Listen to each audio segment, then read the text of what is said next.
Assalamualaikum warahmatullahi wabarakatuh. Perkenalkan, nama saya Sarah Salsabila, NIM 202 dari kelas Psikologi 2E. Di sini saya akan memaparkan materi tentang bullying. Sebelumnya saya akan menjelaskan apa itu bullying. Jadi, bullying itu merupakan perilaku agresif yang dilakukan oleh seseorang atau kelompok orang kepada orang-orang atau kelompok lain yang dilakukan secara berulang-ulang dengan cara menyakiti secara fisik ataupun mental. Di sini saya akan menjelaskan lebih dalam terhadap bullying yang terjadi di sekolah. Bullying yang terjadi di sekolah memiliki 3 karakteristik. Karakteristik yang pertama, tindakan yang sengaja dilakukan perilaku anak sebagai korban bullying akan mengalami gangguan psikologis dan fisik. Lalu, anak tersebut lebih sering mengalami kesepian dan mengalami kesulitan dalam menemukan teman. Faktor psikososial merupakan salah satu penyebab yang tidak bisa dipisahkan dari kejadian bullying tersebut. Hal tersebut dipaparkan oleh Yusuf dan Fahrudin pada tahun 2012. Bullying tersebut dapat disebabkan oleh beberapa faktor, yaitu ada perbedaan kelas atau senioritas, yang kedua ekonomi, agama, gender, dan etnisitas atau rasisme. Bullying ini juga dapat disebabkan oleh keluarga yang tidak rukun, situasi sekolah yang tidak harmonis, dan karakter individu atau kelompok seperti adanya dendam atau iri hati, adanya semangat untuk menguasai korban dengan kekuatan fisik, menguasai korban dengan kekuatan popularitas perilaku yang ada di kalangan pertemanan, atau adanya hal-hal yang lainnya. Tindakan bullying tersebut dapat dibagi ke dalam 3 kategori, yaitu ada bullying fisik, bullying verbal, dan bullying mental. Yang pertama, saya akan menjelaskan tentang bullying fisik. Bullying fisik ini terjadi ketika seseorang secara fisik dirugikan melalui tindakan. Yang kedua adalah bullying verbal.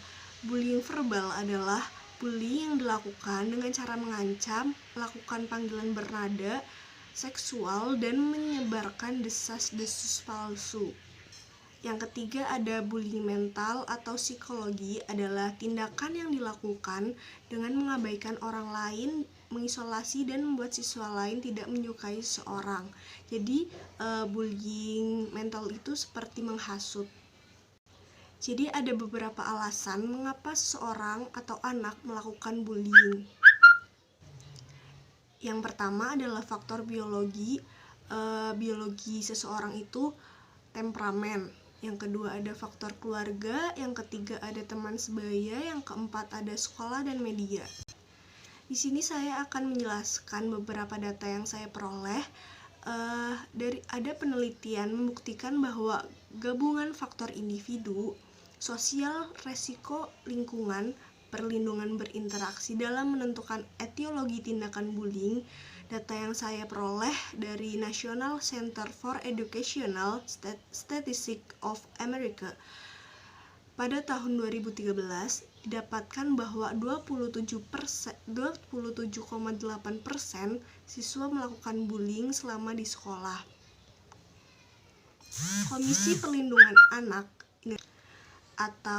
atau bisa disingkat dengan KPAI menyebutkan dari tahun 2011 sampai Agustus 2014 tercatat 1.480 kasus bullying secara khusus tidak disebutkan.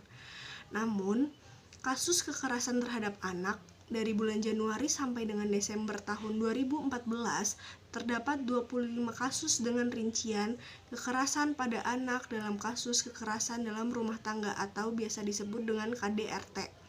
Sebanyak 5 kasus kekerasan fisik terhadap anak atau pemukulan, terdapat 2 kasus. Kekerasan seksual terhadap anak ada 7 kasus.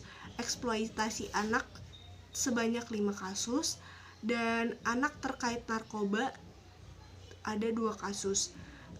trafficking anak perempuan di bawah umur ada 2 kasus, dan yang terakhir ada anak yang berada di sekolah sebanyak 2 kasus. Data tersebut diperoleh dari PPKB pada tahun 2014.